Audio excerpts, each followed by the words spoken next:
Luka di wajahnya sangat parah.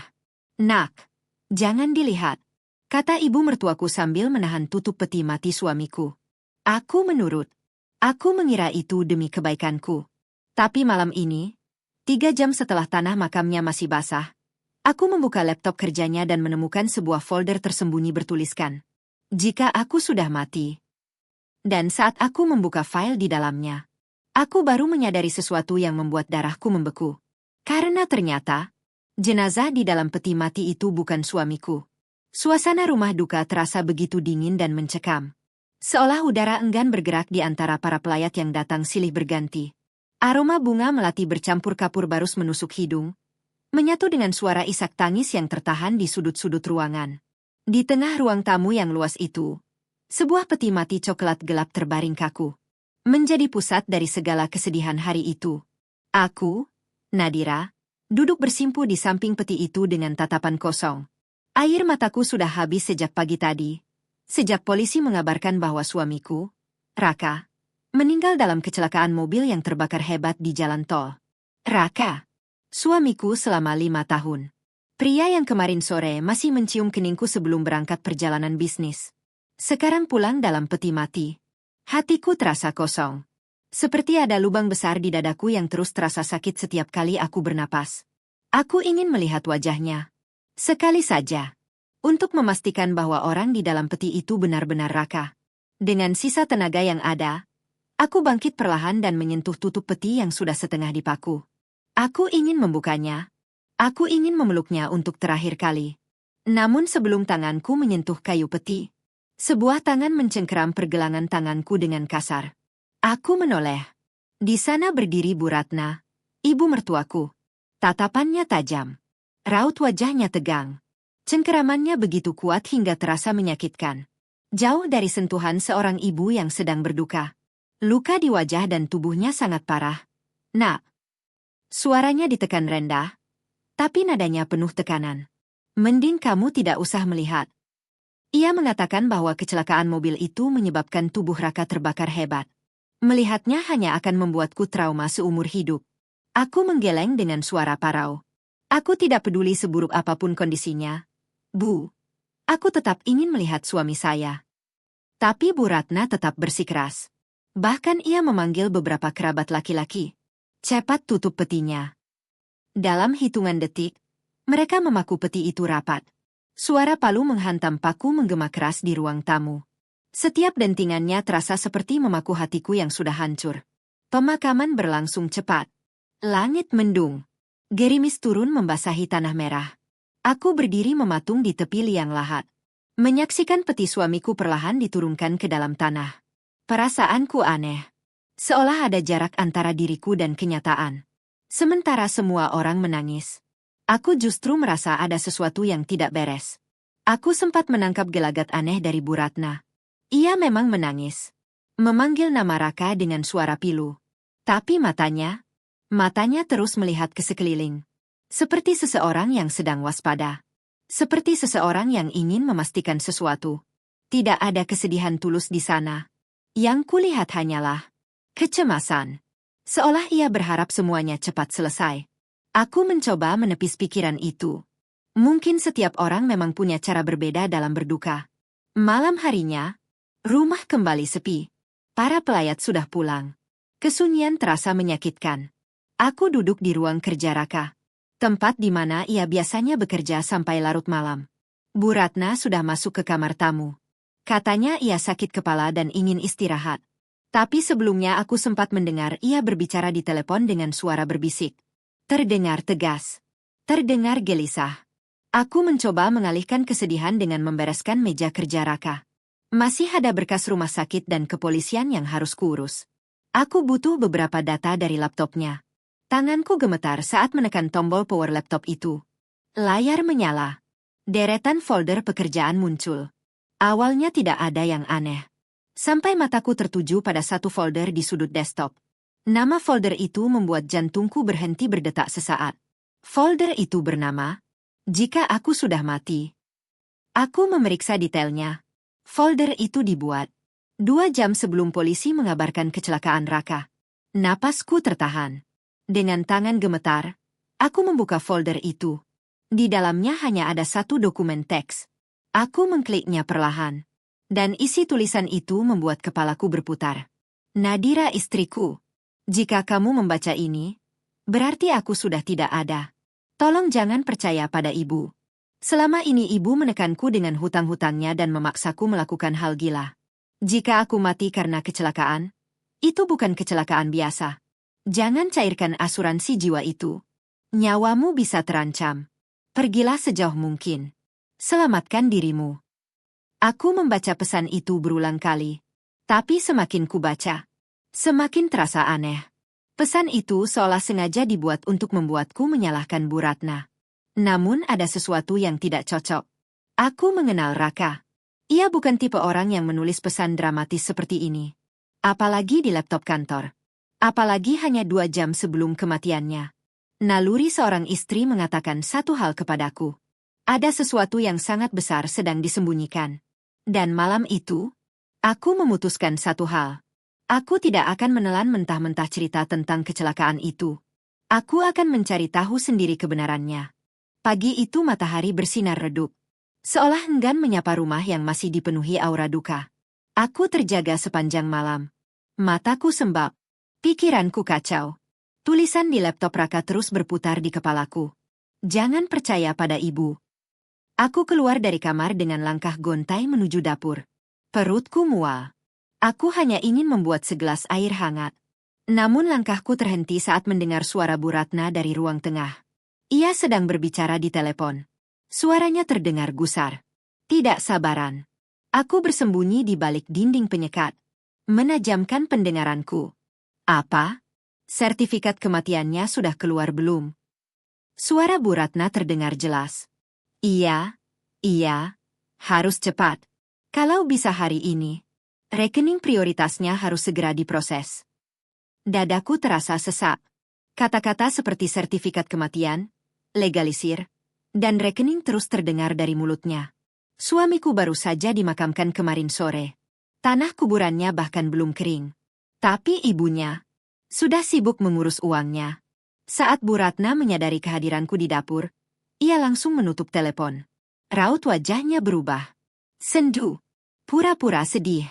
Ia berjalan menghampiriku dan memegang bahuku. Nadira, kamu sudah makan? Namun tanpa banyak basa-basi, ia langsung menyodorkan setumpuk berkas. Formulir klaim asuransi. Tolong tanda tangan ini hari ini juga. Katanya. Biar hutang-hutang Raka cepat dilunasi. Kasihan arwahnya kalau urusan dunia belum selesai. Aku menatap tumpukan kertas itu dengan tatapan kosong. Pesan di laptop Raka menyuruhku jangan mencairkan asuransi. Sementara ibunya mendesakku untuk mencairkannya. Kecurigaanku semakin kuat. Namun aku tidak menunjukkan apapun. Aku mengangguk lemah. Baik Bu, nanti siang saya urus. Padahal aku sudah memutuskan satu hal. Aku harus mencari tahu kebenaran. Siang harinya aku berpamitan keluar rumah. Aku mengatakan pada Bu Ratna bahwa aku akan pergi ke kantor polisi untuk mengambil barang-barang Raka dari lokasi kecelakaan. Namun itu hanya alasan. Mobilku melaju ke sebuah kafe kecil di pinggiran kota. Tempat yang agak tersembunyi. Di sana aku sudah membuat janji. Dengan seorang pria bernama Dimas. Seorang detektif swasta. Ia direkomendasikan oleh sahabat lamaku. Aku duduk di sudut kafe yang remang. Tanganku meremas tas dengan gelisah. Beberapa menit kemudian seorang pria datang. Perawakannya sedang. Memakai jaket kulit dan topi. Ia duduk di depanku. Kamu Nadira? Aku mengangguk. Lalu aku menceritakan semuanya. Mulai dari larangan melihat jenazah. Sikap aneh Bu Ratna. Sampai pesan misterius di laptop Raka. Dimas mendengarkan dengan serius. Ia mencatat sesuatu di buku kecilnya. Setelah aku selesai bicara, ia berkata pelan. Kasus ini aneh. Ia menjelaskan satu hal yang langsung membuat bulu kuduku merinding. Kalau keluarga dilarang melihat jenazah dan peti dipaku rapat, biasanya ada sesuatu yang disembunyikan. Aku menelan ludah. Dimas lalu berkata ia akan memulai penyelidikan. Langkah pertama, memeriksa lokasi kecelakaan. Dan mencari rekaman CCTV di sekitar jalan tol. Aku memberikan uang muka. Serta foto Raka dan data mobilnya. Saat pulang ke rumah, jantungku berdebar keras. Sebagian diriku berharap semua kecurigaan ini salah. Namun sebagian diriku yang lain merasa ada sesuatu yang sangat gelap di balik kematian suamiku. 2 hari berlalu. Hari-hari di rumah terasa seperti neraka. Bu Ratna semakin sering menekan soal asuransi. Ia bahkan mulai memarahiku. Menantu macam apa kamu? Urusan warisan saja lambat. Aku hanya diam, menelan semua hinaan itu. Karena aku tahu, sebentar lagi kebenaran akan muncul. Hari ketiga, ponselku bergetar. Pesan dari Dimas. Saya menemukan sesuatu. Kita harus bertemu sekarang. Aku langsung keluar rumah. Kami bertemu di dalam mobilnya di sebuah parkiran sepi. Dimas membuka laptop. Wajahnya serius. Tanpa banyak bicara ia memutar sebuah video.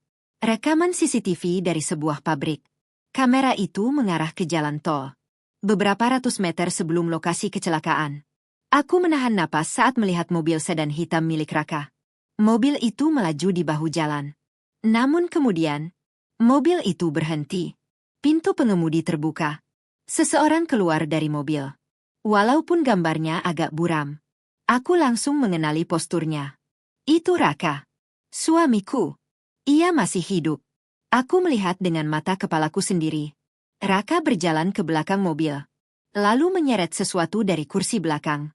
Sesuatu yang berat. Ia memindahkannya ke kursi pengemudi. Jantungku seperti berhenti berdetak.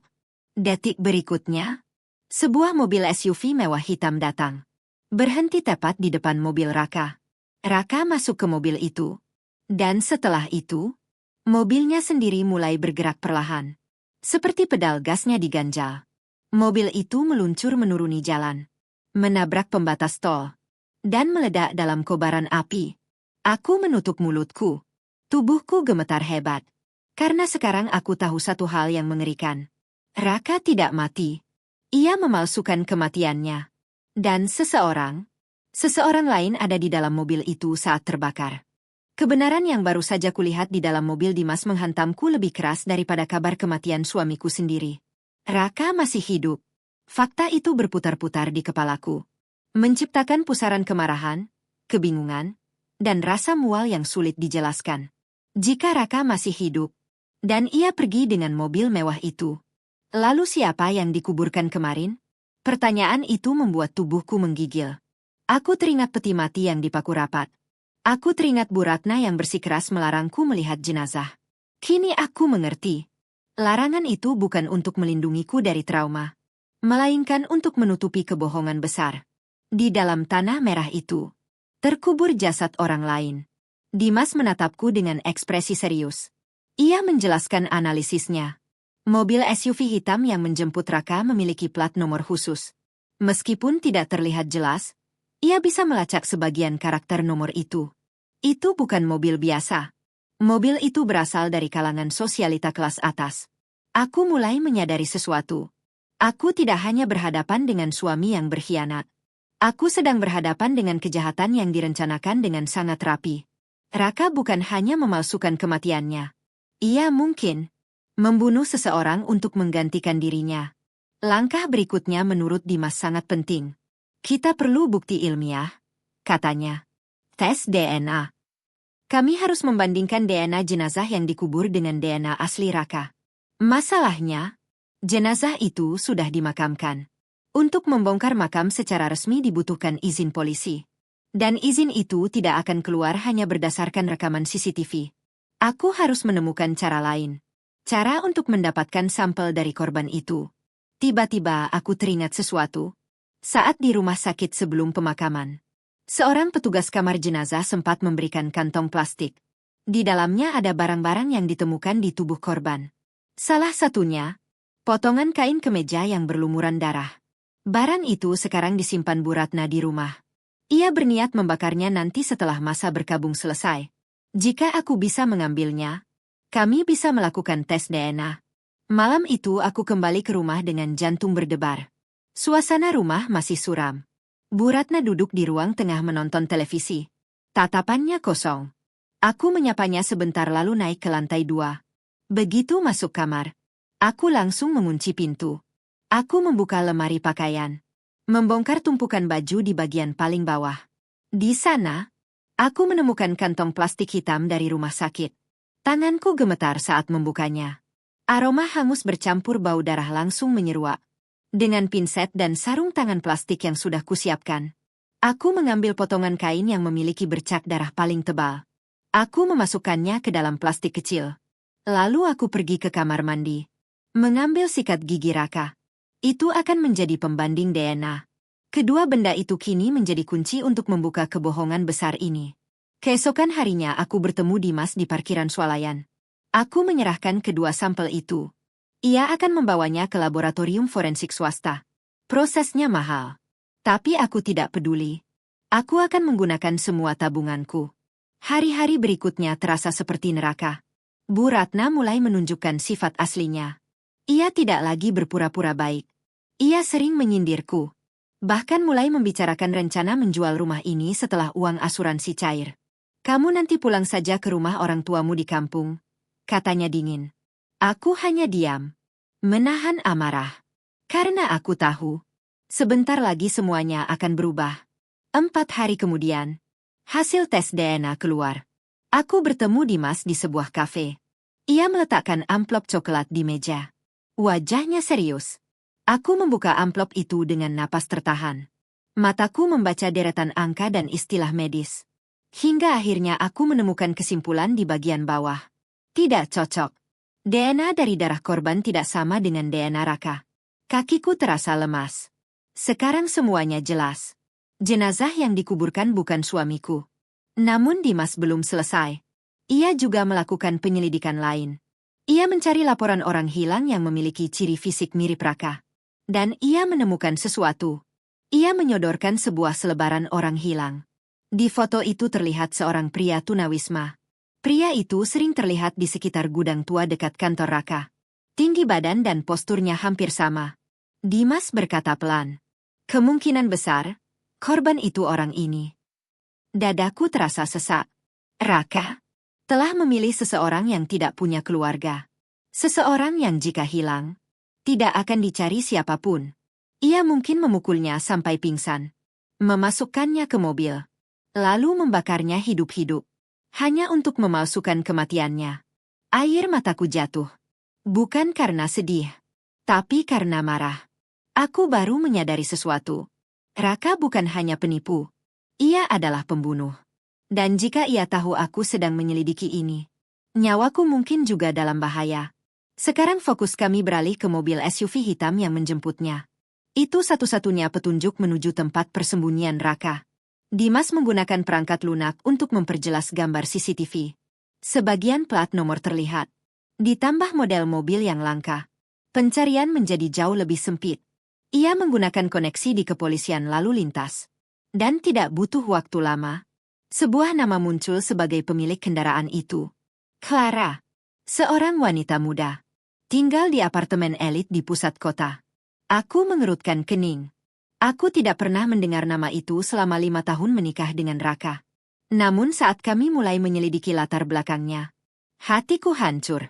Clara adalah putri tunggal seorang pengusaha besar. Surya Wijaya. Salah satu investor terbesar di perusahaan tempat Raka bekerja. Clara adalah sosialita papan atas. Hidupnya penuh pesta. Liburan luar negeri. Barang-barang mewah. Aku melihat foto-fotonya di media sosial. Cantik. Modis. Berbeda jauh denganku. Aku langsung mengerti. Inilah alasan Raka meninggalkanku. Setelah mengetahui bahwa wanita bernama Clara adalah pemilik mobil yang menjemput Raka malam itu, perasaanku campur aduk. Marah, sakit hati, dan jijik. Selama 5 tahun pernikahan kami, Raka tidak pernah menyebut nama itu. Tapi saat aku mulai membuka media sosial Clara, semuanya terasa seperti pukulan bertubi-tubi. Wanita itu cantik, modis, kehidupannya glamor. Ia sering tampil di majalah mode, liburan ke luar negeri, pesta di hotel mewah. Sementara aku, hanya wanita sederhana yang lebih banyak mengurus rumah. Aku akhirnya mengerti. Raka tergoda oleh kehidupan Clara. Kehidupan yang penuh uang, status, dan kemewahan. Sesuatu yang tidak bisa kuberikan. Namun rasa sakit itu tidak lama berubah menjadi kemarahan. Karena Raka tidak hanya berselingkuh. Ia juga membunuh seseorang demi kabur bersama wanita itu. Dimas lalu menyarankan langkah berikutnya. Kita harus mencari bukti komunikasi antara Raka dan Clara. Satu-satunya cara adalah masuk ke akun digital Raka. Aku tahu kata sandi laptopnya. Namun aku tidak tahu kata sandi email atau penyimpanan awannya. Tapi aku teringat satu kebiasaan buruk Raka. Ia sering menggunakan tanggal penting sebagai password. Malam itu saat Bu Ratna pergi ke pasar, aku membuka laptop Raka. Aku mencoba beberapa kombinasi. Tanggal pernikahan kami. Gagal. Tanggal lahir Raka. Gagal. Aku hampir menyerah. Sampai aku melihat sesuatu di Instagram Clara. Sebuah foto pesta ulang tahun. Di caption tertulis, "Anniversary kami." Tanggal itu tertera jelas. Dan wajah pria di samping Clara ditutupi stiker. Jantungku berdegup keras. Aku memasukkan tanggal itu sebagai password. Dan akses terbuka. Tanganku langsung gemetar. Ternyata tanggal jadian mereka menjadi password Raka. Menggantikan tanggal pernikahan kami. Di dalam penyimpanan awan itu, aku menemukan banyak folder. Foto-foto mesra Raka dan Clara. Di hotel mewah. Di pantai. Di restoran mahal. Aku menatap layar laptop dengan dada sesak. Namun yang paling mengejutkan adalah foto terbaru. Foto yang diunggah otomatis dari ponsel Raka. Tanggalnya, hari ini. Foto itu menunjukkan Raka sedang duduk santai di sebuah villa mewah. Ia memegang gelas anggur. Tertawa lebar. Tangannya merangkul Clara. Tidak ada rasa bersalah. Tidak ada rasa duka. Ia tampak seperti sedang merayakan kebebasannya. Kebebasan dari aku. Dan kebebasan dari hukum. Air mataku jatuh. Namun kali ini bukan karena sedih. Tapi karena marah. Raka sedang menikmati hidup. Di atas penderitaanku. Dan di atas mayat orang yang ia bunuh. Saat aku sedang menyalin semua bukti itu ke flash disk, aku mendengar suara pintu depan terbuka. Bu Ratna pulang. Aku buru-buru menutup laptop. Flash disk itu kusimpan di saku gamisku. Aku keluar kamar dan berjalan menuju tangga. Namun langkahku terhenti saat mendengar Bu Ratna berbicara di telepon. Suaranya sangat pelan. Nyaris berbisik. Aku bersembunyi di balik pilar. Dan kata-kata yang kudengar membuat darahku mendidih. Tenang saja, Raka. Istrimu yang bodoh itu sudah tanda tangan semua berkasnya. Aku menahan napas. Ban bilang proses verifikasi cuma 2 hari lagi. Ia tertawa kecil. Tawa yang terdengar sangat jahat. Iya. Ibu tahu kamu bosan di villa itu. Begitu uang 5 miliar itu cair, kita bagi sesuai rencana. Lalu kamu bawa sisanya kabur ke Singapura sama Clara. Si Nadira biar saja di sini. Nanti ibu usir pelan-pelan. Dia terlalu polos. Dia tidak akan curiga. Tanganku mengepal keras. Pengkhianatan ini bukan hanya dari suamiku, tapi juga dari ibu mertuaku sendiri. Wanita yang selama ini kuhormati. Yang kulayani seperti ibu kandung. Ternyata menganggapku hanya sebagai alat. Alat untuk mendapatkan uang. Rencana mereka begitu rapi. Memalsukan kematian. Mencairkan asuransi. Lalu kabur meninggalkanku dengan kesedihan. Namun mereka salah satu hal. Aku tidak sebodoh yang mereka kira. Diam-diam aku mengeluarkan ponsel. Dan merekam sisa percakapan itu. Malam itu aku duduk di kamar. Pikiranku bekerja keras. Aku tidak akan hanya membongkar kejahatan ini. Aku akan membuat mereka merasakan penderitaan yang sama. Raka, Clara, dan Bu Ratna. Semua akan membayar. Aku mengirim pesan kepada Dimas. Aku tahu di mana mereka bersembunyi. Kita butuh rencana. Namun sebelum menyerang mereka, aku memutuskan satu hal. Aku akan menghancurkan mental Bu Ratna lebih dulu. Karena aku tahu satu kelemahannya. Bu Ratna sangat percaya hal-hal mistis. Ia takut pada arwah penasaran. Dan aku akan menggunakan ketakutan itu sebagai senjata. Keesokan harinya aku pergi ke pasar tradisional di pinggiran kota. Tempat di mana tidak ada yang mengenalku. Aku membeli beberapa benda. Kain kafan lusuh. Tanah kuburan. Bunga melati yang sudah layu. Dan sedikit darah ayam dari penjual ayam potong. Semua itu akan menjadi bagian dari rencanaku. Malam itu hujan gerimis turun. Rumah terasa lebih dingin dari biasanya. Aku pulang agak larut. Bu Ratna sudah masuk kamar. Aku mengambil bungkusan yang sudah kusiapkan, lalu meletakkannya di depan pintu kamarnya. Di dalam plastik hitam itu, ada kain kafan kotor yang kulumuri tanah dan darah. Ada juga foto Raka yang kucoret matanya dengan tinta merah. Dan secari kertas dengan tulisan berantakan. Kembalikan wajahku. Aku kedinginan di sini. Setelah meletakkan paket itu, aku mengetuk pintu kamar Bu Ratna 3 kali. Lalu berlari kembali ke kamarku. Beberapa detik kemudian, jeritan histeris memecah keheningan rumah. Jeritan Bu Ratna malam itu benar-benar memecah keheningan rumah. Suaranya begitu keras dan penuh ketakutan. Aku segera keluar kamar dengan wajah pura-pura bingung. Di lorong lantai 2 aku melihat Bu Ratna sudah terduduk lemas di lantai. Wajahnya pucat. Tangannya gemetar menunjuk ke arah bungkusan di depan pintu kamarnya. Bungkusan plastik hitam itu sudah terbuka. Kain kafan yang kotor oleh tanah dan darah terlihat jelas. Foto Raka dengan mata yang tercoret tinta merah juga tergeletak di sana. Aku berjongkok di sampingnya. Berpura-pura panik. Ada apa, Bu? Bu Ratna tidak bisa langsung menjawab. Mulutnya komat-kamit. Matanya membelalak penuh teror. Arwahnya, katanya terbata-bata. Arwah orang yang dibakar itu datang. Dia menuntut balas. Aku memeluk bahu mertuaku itu seolah menenangkannya. Namun di dalam hati, aku tersenyum dingin. Rasa bersalah Bu Ratna atas kematian orang tak bersalah itu mulai berubah menjadi ketakutan. Dan aku tahu, ketakutan itu akan menghancurkan mentalnya perlahan. Aku membantu Bu Ratna kembali ke kamar. Ia masih gemetar. Sambil duduk di tempat tidur ia terus membaca ayat-ayat doa dengan suara pelan. Aku lalu berkata dengan nada hati-hati, Bu, mungkin arwahnya tidak tenang karena kematiannya tidak wajar. Kata-kataku itu membuat Bu Ratna langsung menatapku dengan mata membesar. Apalagi kalau ada janji yang belum ditepati. Aku sengaja berhenti bicara. Biarkan imajinasinya sendiri yang bekerja. Malam itu Bu Ratna tidak berani tidur. Ia memintaku menyalakan semua lampu rumah. Ia bahkan memintaku menemaninya duduk di ruang tengah sampai subuh. Aku menurut saja. Aku duduk di sampingnya sambil membuat teh hangat. Sementara dalam hati, aku menikmati setiap detik melihat wanita yang dulu begitu angkuh itu kini ketakutan setengah mati. Keesokan paginya teror psikologis itu kulanjutkan. Saat sarapan aku pura-pura terlihat gelisah. Bu Ratna langsung bertanya, "Ada apa, Nadira?" Aku menatapnya dengan wajah pucat. "Bu, tadi malam saya mimpi aneh." Ia langsung terlihat tegang. "Mimpi apa?" Aku menarik napas. Dalam mimpi itu ada sosok hitam. Tubuhnya penuh luka bakar. Dia bilang tubuhnya sakit semua, karena dibakar hidup-hidup. Sendok di tangan Bu Ratna langsung jatuh ke lantai. Wajahnya pucat pasi. Ia buru-buru berdiri dan masuk kamar mandi.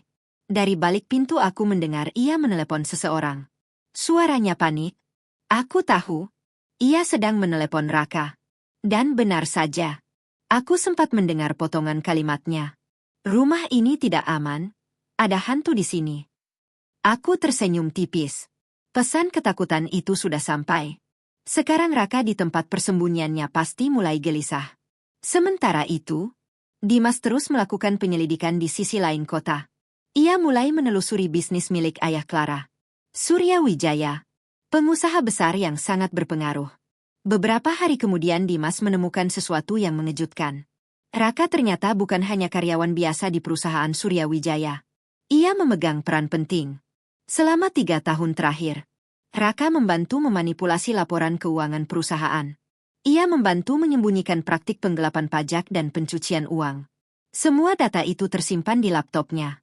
Hubungan Raka dan Surya Wijaya ternyata bukan sekadar calon mertua dan menantu. Mereka adalah partner dalam kejahatan. Bagi Raka, memalsukan kematian adalah cara untuk kabur dari hutang judi yang menumpuk. Bagi Surya Wijaya, kematian Raka berarti hilangnya saksi kunci yang bisa menyeretnya ke penjara. Kesepakatan jahat itu menguntungkan kedua belah pihak. Surya Wijaya menyediakan uang, tempat persembunyian, dan perlindungan. Sebagai gantinya, Raka akan mati secara hukum. Dan semua rahasia bisnis Surya Wijaya ikut terkubur. Saat mengetahui semua itu, aku merasa muak. Mereka mempermainkan hukum. Mempermainkan nyawa manusia. Semua demi uang. Namun aku tahu satu hal. Aku tidak bisa langsung menyerang Suryawijaya. Ia terlalu kuat. Jika buktinya belum cukup, aku bisa dihancurkan dengan mudah. Aku harus membuat mereka panik lebih dulu. Target pertamaku tetap Bu Ratna. Ketakutan yang ia rasakan beberapa hari terakhir semakin parah. Ia sering kaget dengan suara kecil. Sering melamun. Bahkan mulai memohon agar kami segera pindah rumah setelah uang asuransi cair. Namun aku selalu punya alasan untuk menunda. Semakin lama ia tinggal di rumah itu, semakin besar ketakutannya. Sementara itu, aku juga mulai menyiapkan langkah berikutnya. Aku mengumpulkan semua dokumen keuangan yang ditemukan Dimas. Laporan pajak palsu.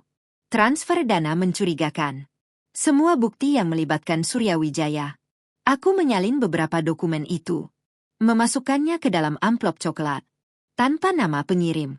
Namun aku tidak langsung mengirimkannya ke polisi. Aku mengirimkannya ke kantor Suryawijaya. Di dalam amplop itu hanya ada satu dokumen. Dan sebuah catatan kecil. Tulisan tanganku sendiri. Bangkai yang dikubur dalam-dalam tetap akan tercium baunya. Langkah itu berhasil. Beberapa hari kemudian Dimas memberi kabar. Suryawijaya terlihat sangat gelisah di kantornya. Ia memanggil pengacaranya. Memeriksa semua dokumen lama. Ia tahu seseorang sedang mengawasinya. Dan seseorang itu tahu rahasianya. Perang urat saraf sudah dimulai. Dan kali ini, aku bukan lagi korban. Aku adalah orang yang mengendalikan permainan. Perang urat saraf yang kumulai akhirnya mencapai tahap yang lebih berbahaya. Sekarang bukan hanya Bu Ratna yang mulai kehilangan ketenangannya. Suryawijaya juga mulai merasakan tekanan. Amplop tanpa nama yang kukirim ke kantornya benar-benar membuatnya gelisah. Dimas melaporkan bahwa sejak menerima amplop itu, Suryawijaya terlihat sangat tegang. Ia memanggil pengacara, memeriksa dokumen-dokumen keuangan lama, dan beberapa kali terlihat berbicara di telepon dengan nada marah. Ia tahu seseorang di luar sana mengetahui rahasia gelap bisnisnya. Namun ia belum tahu bahwa orang itu adalah aku. Beberapa hari kemudian aku memutuskan langkah yang jauh lebih berani. Aku akan menemui Suryawijaya secara langsung. Pagi itu aku berdandan rapi. Memakai blazer sederhana namun elegan. Penampilanku berbeda dari biasanya. Bukan lagi menantu yang terlihat rapuh dan berduka. Melainkan wanita yang datang dengan tujuan jelas. Aku melajukan mobil menuju gedung perkantoran megah milik Suryawijaya di pusat kota. Gedung itu tinggi. Mewah. Simbol kekuasaan dan kekayaan. Aku masuk ke lobi. Resepsionis menatapku dengan sedikit heran. Saya ingin bertemu Pak Suryawijaya, kataku. Apakah sudah ada janji? Belum. Resepsionis itu terlihat ragu. Namun aku menatapnya dengan tegas. Saya membawa informasi yang menyangkut hidup dan mati perusahaannya. Beberapa menit kemudian aku diizinkan naik. Aku masuk ke ruang kerja Suryawijaya. Ruangan itu luas. Dipenuhi furnitur mahal. Pria tua itu duduk di balik meja kayu besar. Wajahnya terlihat bingung melihatku. Ia tentu mengenaliku. Aku adalah istri dari pria yang secara resmi telah mati. Nadira, katanya. Saya turut berduka atas kematian suami Anda. Nada suaranya terdengar sopan. Namun jelas itu hanya formalitas. Ia bertanya apakah ada masalah dengan klaim asuransi. Aku tidak menjawab. Aku membuka tas. Mengeluarkan sebuah amplop coklat. Lalu aku meletakkan sebuah foto di atas meja. Foto itu menunjukkan Raka dan Clara sedang berjemur di kolam renang sebuah villa. Foto yang diambil 2 hari lalu oleh Dimas menggunakan lensa tele dari kejauhan. Begitu melihat foto itu, wajah Suryawijaya langsung pucat. Matanya membelalak. Topeng ketenangannya runtuh seketika. Aku menatapnya tanpa ekspresi. Bapak pikir saya bodoh. Suaraku tenang. Namun setiap kata terasa tajam. Aku menjelaskan bahwa aku tahu semuanya. Tentang kecelakaan palsu. Tentang pria tunawisma yang dibunuh. Tentang Clara yang membantu pelarian Raka. Dan tentang keterlibatan Suryawijaya. Aku juga mengeluarkan salinan dokumen penggelapan pajak yang ditemukan Dimas. Semua itu kutaruh di meja. Sekarang ia benar-benar terpojok. Keringat mulai muncul di pelipisnya. Namun naluri bisnisnya masih bekerja. Ia mencoba bernegosiasi. Berapa yang kamu mau? Ia menawarkan uang. Angka yang fantastis. Angka yang bisa membuat seseorang hidup mewah seumur hidup. Namun aku hanya tertawa kecil. Aku tidak butuh uangnya. Apa yang saya inginkan adalah keadilan. Aku mencondongkan tubuhku ke depan. Bapak punya dua pilihan. Pilihan pertama, aku akan menyerahkan semua bukti ini ke polisi dan media. Nama Surya Wijaya akan hancur. Bisnisnya runtuh. Clara juga akan terseret ke dalam skandal besar. Pilihan kedua, ia harus menyerahkan Raka kepadaku. Ia harus memberitahukan lokasi persembunyian mereka. Dan berhenti melindungi mereka. Surya Wijaya terdiam lama. Ia berada dalam dilema. Jika ia melindungi Raka, ia sendiri akan hancur. Namun jika ia menyerahkan Raka, putrinya Clara juga akan ikut terseret. Aku memberinya waktu. Sampai jam 12 siang. Jika lewat dari waktu itu tidak ada kabar, aku akan langsung pergi ke kantor polisi. Aku berdiri, merapikan blazer, lalu berjalan keluar dari ruangan itu tanpa menoleh lagi. Sementara itu, di villa persembunyian di pegunungan, situasi mulai kacau. Raka semakin gelisah. Telepon dari Bu Ratna yang terus bercerita tentang hantu membuatnya tidak tenang. Ia mulai merasa diawasi. Setiap suara angin membuatnya terkejut. Rasa bersalah karena membunuh pria tunawisma itu mulai menghantuinya. Ia sering terbangun di malam hari dengan keringat dingin. Sementara Clara mulai merasa bosan. Ia tidak terbiasa hidup terisolasi seperti itu. Ia merindukan pesta, teman-temannya, apartemen mewahnya di kota. Pertengkaran mulai terjadi di antara mereka. Clara menyebut Bu Ratna gila. Raka membentaknya. Hubungan mereka mulai retak. Sementara itu, di kantornya yang megah, Surya Wijaya duduk sendirian, menatap foto Raka dan Clara di meja. Ia tahu satu hal. Waktunya hampir habis. Jika ia terus melindungi Raka, semua rahasia bisnisnya akan terbongkar. Akhirnya ia mengambil keputusan. Keputusan yang akan mengubah segalanya. Ia mengangkat telepon dan menelepon seseorang di kepolisian. Saya punya informasi tentang keberadaan Raka. Ia memberikan alamat villa di pegunungan, tempat persembunyian mereka. Surya Wijaya baru saja mengorbankan Raka demi menyelamatkan dirinya sendiri. Beberapa jam kemudian Dimas meneleponku.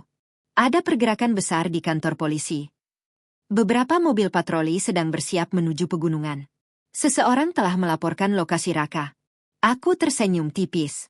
Permainan ini akhirnya mencapai babak terakhir. Hari pembalasan sudah tiba.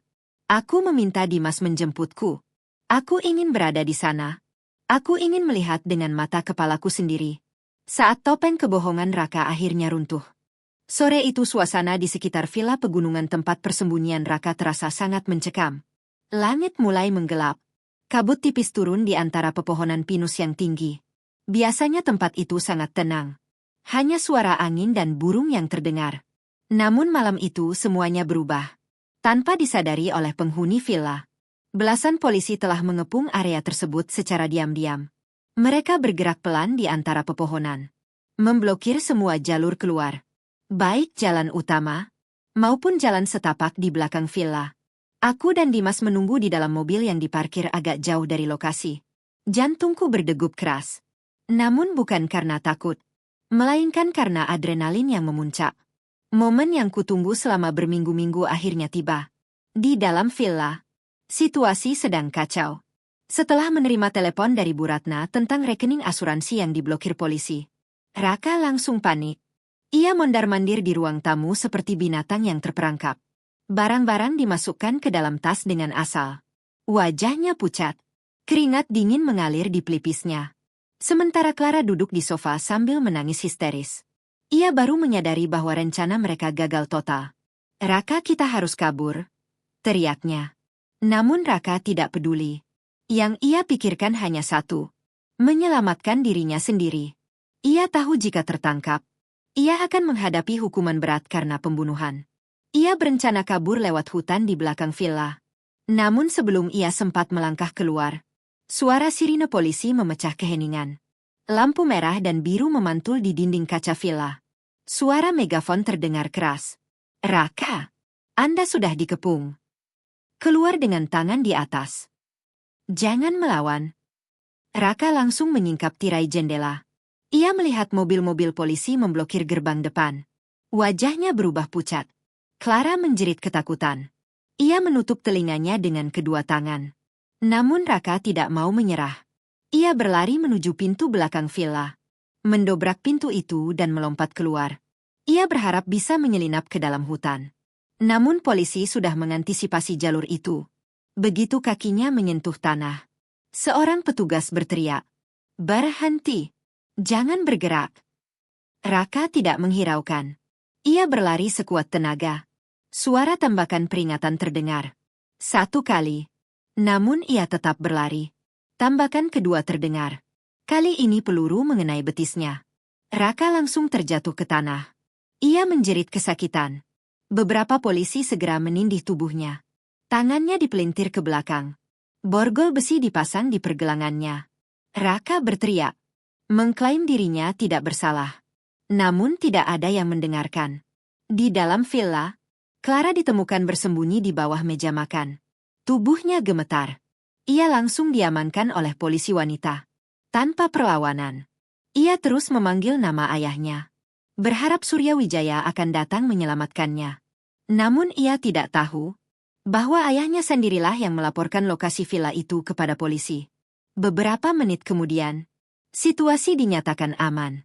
Dimas mengajakku mendekat ke lokasi. Aku berjalan perlahan melewati garis polisi. Mataku langsung tertuju pada Raka. Ia sedang diseret menuju mobil tahanan. Kakinya pincang. Darah masih terlihat di celananya. Saat ia melihatku, ia langsung terdiam. Matanya membelalak, seolah melihat hantu. Ia tidak pernah membayangkan aku akan berada di sana.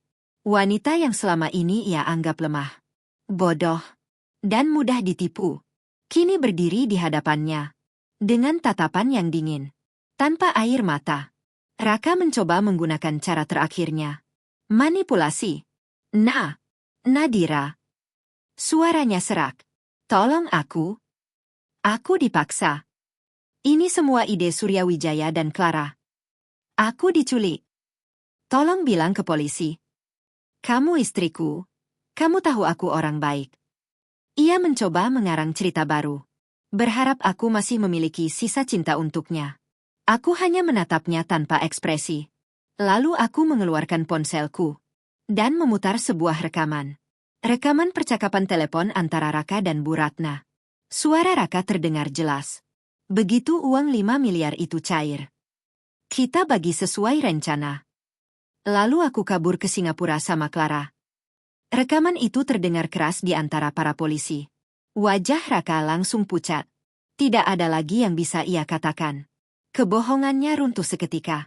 Aku menatapnya dengan senyum tipis. Mas. Aku memanggilnya dengan nada lembut yang dingin. Kamu ingat file di laptopmu? Yang berjudul Jika Aku Sudah Mati. Itu cerita yang bagus. Tapi kamu lupa satu hal. Aku menatap langsung ke matanya. Penulis cerita ini sekarang adalah aku. Dan dalam ceritaku, penjahat tidak pernah menang. Aku memberi isyarat pada polisi. Mereka segera memasukkan Raka ke mobil tahanan. Clara juga dibawa keluar dengan tangan terborgol. Wartawan mulai berdatangan. Lampu kamera menyala. Raka terus menoleh ke arahku. Tatapannya penuh putus asa. Namun aku tidak merasakan apapun. Tidak ada cinta. Tidak ada belas kasihan. Bagiku, Raka sudah mati sejak hari ia memilih mengkhianatiku. Malam itu kantor kepolisian sangat sibuk. Lampu neon putih menyala terang di sepanjang lorong. Para petugas berlalu lalang membawa berkas dan barang bukti. Kasus ini langsung menjadi perhatian besar. Karena tidak hanya melibatkan pembunuhan, tetapi juga penipuan asuransi dan kejahatan keuangan perusahaan besar. Di salah satu ruang interogasi, Raka duduk di kursi besi. Tangannya terborgol. Wajahnya pucat. Pria yang dulu selalu terlihat percaya diri itu sekarang tampak seperti pecundang. Di hadapannya 2 penyidik senior duduk dengan ekspresi dingin. Mereka mengajukan pertanyaan demi pertanyaan. Namun Raka masih mencoba menyelamatkan dirinya. Ia menyangkal. Ia berbohong. Ia mengatakan bahwa semua itu adalah rencana Suryawijaya. Bahkan, ia mencoba menyalahkan ibunya sendiri. Menurut ceritanya, Bu Ratnalah yang menemukan pria tunawisma itu. Bu Ratnalah yang merencanakan pembunuhan demi uang asuransi. Ia mengaku hanya anak yang menurut. Para penyidik hanya mencatat. Mereka sudah sering mendengar cerita seperti itu. Namun drama Raka berhenti ketika pintu ruang interogasi terbuka. Aku masuk ke ruangan itu. Didampingi Dimas dan seorang perwira polisi. Raka menatapku dengan harapan aneh. Seolah aku akan membelanya. Namun harapan itu langsung hancur. Aku meletakkan sebuah tablet di atas meja. Di layar tablet itu terlihat tangkapan layar percakapan pesan antara Raka dan seseorang bernama Ibu Sayang. Tanggal percakapan itu 2 minggu sebelum kecelakaan. Isi pesan itu membuat ruangan menjadi sunyi. Pesan dari Raka berbunyi, "Bu, aku sudah dapat orangnya. Gelandangan yang sering tidur di gudang belakang kantor. Tidak punya keluarga. Cocok untuk gantiin mayatku." Balasan dari Bu Ratna. Bagus. Pastikan wajahnya hancur supaya tidak dikenali. Ibu sudah siapkan akting nangis di rumah sakit nanti. Wajah Raka langsung berubah abu-abu. Ia tidak bisa berkata apa-apa. Bukti itu terlalu jelas. Semua kebohongannya runtuh. Aku menatapnya dengan dingin. Aku sudah membaca semuanya. Aku tahu bagaimana kamu menghina aku di chat dengan Clara. Aku tahu kamu menyebutku wanita kampungan yang membosankan. Sekarang, kamu akan membayar semuanya. Sementara itu, tim polisi lain bergerak menuju rumahku untuk menangkap tersangka berikutnya. Bu Ratna.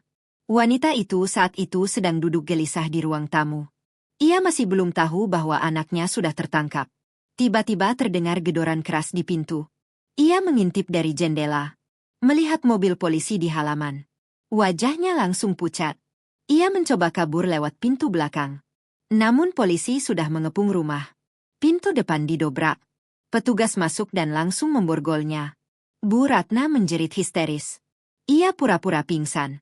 Namun polisi tidak tertipu. Saat ia diseret keluar rumah, ia melihat mobilku berhenti di depan gerbang. Aku turun dari mobil. Matanya langsung memohon. Nadira, tolong bilang ke polisi ini salah paham. Namun aku hanya menatapnya dengan dingin. Aku sudah menyerahkan semua bukti ke polisi. Sekarang ibu akan merasakan sendiri luka itu. Bukan di wajah, tapi di sisa hidup ibu yang akan habis di penjara. Mendengar itu Bu Ratna benar-benar pingsan. Kasus ini kemudian menjadi berita besar. Media menyorotnya selama berbulan-bulan. Akhirnya, 6 bulan kemudian, sidang putusan digelar. Ruang pengadilan penuh. Wartawan, pengunjung, semua ingin melihat akhir kasus ini. Aku duduk di barisan depan, memakai pakaian putih. Bukan lagi sebagai wanita yang hancur, tapi sebagai seseorang yang sudah menemukan kembali dirinya. Di kursi terdakwa, duduk 4 orang. Raka, Bu Ratna, Clara, dan Suryawijaya. Hakim mulai membaca vonis. Pertama, Raka. Ia dinyatakan bersalah atas pembunuhan berencana, penipuan asuransi, dan pemalsuan dokumen negara. Hukumannya, penjara seumur hidup. Raka terdiam. Tubuhnya jatuh lemas di kursi. Hidupnya berakhir di balik jeruji besi. Vonis kedua, Bu Ratna. Sebagai pihak yang membantu merencanakan pembunuhan, ia dijatuhi hukuman 20 tahun penjara. Beberapa minggu sebelum sidang, Bu Ratna mengalami stroke ringan karena stres. Separuh tubuhnya lumpuh. Ia harus menjalani sisa hidupnya di penjara dalam kondisi sakit. Vonis berikutnya, Suryawijaya. Ia terbukti menyembunyikan buronan pembunuhan dan terlibat penggelapan pajak. Ia dijatuhi hukuman 15 tahun penjara. Kerajaan bisnisnya runtuh. Seluruh asetnya disita negara. Terakhir, Clara. Ia dihukum 5 tahun penjara karena membantu menyembunyikan kejahatan. Namun hukuman sosialnya jauh lebih berat. Nama baiknya hancur. Teman-teman sosialitanya menjauh. Ia menjadi bahan gunjingan di media. Setelah sidang selesai, aku keluar dari gedung pengadilan. Para wartawan mengerubungiku. Namun aku hanya mengatakan satu kalimat. Keadilan sudah ditegakkan. Sekarang saatnya saya melanjutkan hidup. Beberapa bulan kemudian, hidupku benar-benar berubah. Aku membuka usaha catering kecil, yang perlahan mulai berkembang. Aku juga menyumbangkan sebagian besar uang hasil penjualan aset Raka ke panti asuhan. Aku tidak ingin hidup dari uang kotor itu. Suatu sore, aku pergi ke sebuah makam. Makam pria tunawisma yang dibunuh oleh Raka. Identitasnya akhirnya berhasil ditemukan oleh polisi. Aku meletakkan bunga mawar putih di sana. Dan berdoa. Meminta maaf atas kejahatan yang dilakukan suamiku. Angin sore berhembus lembut. Seolah membawa doa itu pergi. Sebelum pulang, aku mengeluarkan sesuatu dari tasku. Cincin pernikahanku. Aku menatapnya untuk terakhir kali. Dulu cincin itu simbol cinta. Namun sekarang hanya pengingat pengkhianatan. Aku berjalan ke tempat sampah di dekat gerbang makam. Dan tanpa ragu, aku melempar cincin itu ke dalamnya. Bunyi kecil saat cincin itu jatuh. Menjadi penutup masa laluku. Aku masuk ke mobil. Ponselku berbunyi. Pesan dari Dimas. Ia mengajakku makan malam untuk merayakan semuanya. Aku tersenyum kecil. Menyalakan mesin mobil. Dan melaju pergi. Meninggalkan masa lalu yang kelam. Menuju kehidupan baru yang lebih baik. Terkadang Tuhan mematahkan hati kita. Bukan untuk menghancurkan kita. Tapi untuk menyelamatkan kita dari orang yang salah. Dan bagi Nadira, kehilangan Raka bukanlah musibah. Melainkan cara Tuhan. Membuang racun dari hidupnya.